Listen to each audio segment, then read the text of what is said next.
mbola faly miarabanao indray androany amin'ny anaran'i Jesosy. Ao anatin'ity film kely androany ity dia misy tenin'ny Paoly zay nakasika manokana koa dia tiako ifampizarana aminao. Tenin'ny tenin'Andriamanitra hoe fantatra enoko izy ary matoky azy. Ohatrany hoe rehefa mandinga an'ity tenin'Andriamanitra ity dia ohatrany hoe te anontany an'azy ny tompo hoe ary ianao ve za ve malala an'Andriamanitra tokoa. Mety miangona foana, mety manao fanompona foana, mandeha manao évangélisation foana ohatra, fa za hoe tena mahafantatra an'Andriamanitra marina tokoa. Samihafa ny mahafantatra sy malala. Mahafantatra dia dire hoe ny s'informer par rapport amin'ilay zavatra na par rapport amin'ilay olona. Efa nisy échange entre anahy sy ilay olona, izay vao afaka lazaina fa hoe mahafantatra. Fa malala dia je sais fotsiny hoe misy izy. Tenin'Andriamanitra dia milaza hoe mifantatra izay enoko. Amin'ny fotoana zany ianao tsy mahafantatra an'Andriamanitra, tsy mahafantatra an'ilay enontsika sy ianao dia tsy maintsy hiady rery foantsika sy ianao, hitotototo rery foantsika sy ianao, handany vola aman-karena hitady fanasitrahana gauche à droite tsika sy ianao, hiasa saina foana ary hiatrika olona, hiatrika ady rery foantsika sy ianao.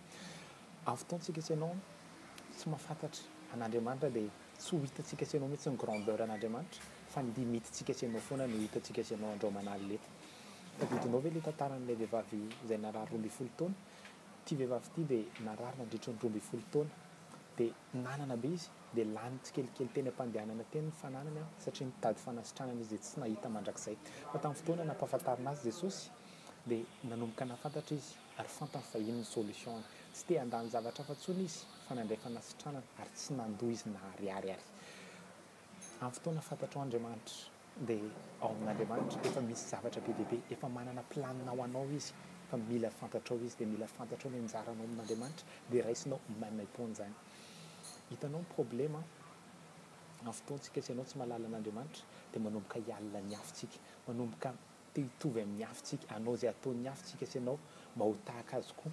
Fa zao ianao efa manana ny anjara, efa manana ny planina ho anao Andriamanitra, fa mila ianao mahafantatra an'Andriamanitra. Tadidinao ve ilay tantaran'ny Mosesy tamin'izy nihaona tamin'ny Farao dia niteny tamin'ny Farao hoe za tsy mino izay lazainao, tsy haino izay lazainao akory satria tsy fantatro ny Andriamanitrao. Fa rehefa tsy fantatro ny Andriamanitrao dia tsy ho ataoko mihitsy izay zavatra teneniny. Rehefa nandeha ny zanak'Israely nivoaka tao Egypta dia nanenjika Farao. Rehefa fasan'ny ranomasina mena noho ny tsy fahalalàn'Andriamanitra, noho ny tsy fahalalàn'ny Farao an'Andriamanitra dia nidirany ny planiny izay nidedian'Andriamanitra, izay nireserven'Andriamanitra ho an'ny zanak'Israely dia ny ranomasina mena zany. Sokafatra n'Andriamanitra io ho an'ny zanak'Israely fa satria tellement tsy fantatry Farao Andriamanitra dia nidirany ny planiny, nidirany izay zavatra tsy tokony hidirany dia fahafatesana no hitany tao. Amin'ny fotoana kosa sy ianao tsy mahafantatra an'Andriamanitra dia hiditra amin'izay zavatra tsy tokony hidirany, anao izay zavatra tsy tokony ho atao satria ny saintsika foana, ny fahalalantsika, ny fahatakarantsika no entintsika miady. Androany dia hiteny aminao hoe ilain'ny fiainanao, ilain'ny fahatanoranao, ilain'ny fiainam-panahinao surtout ny mahafantatra an'Andriamanitra satria Andriamanitra miteny fa eo amin'izay tsy hain'ny olona atao, izany hoe eo amin'izay tsy hainao atao dia hain'Andriamanitra atao. Dia manentana anao androany hoe manomboka andaontsika ho liana amin'ny tontolon'Andriamanitra, andao hanomboka liana amin'ny tenin'Andriamanitra satria Andriamanitra dia manazava fa ny teniny dia Andriamanitra. Amin'ny fotoantsika liana amin'Andriamanitra dia plus tsika miha mahafantatra an'Andriamanitra. Amin'ny fotoantsika miha mahafantatra an'Andriamanitra dia fantatsika sy ianao sahady ny possibilité an'Andriamanitra face amin'ny impossibilité antsika sy ianao, capacité an'Andriamanitra face amin'ny limitintsika sy ianao.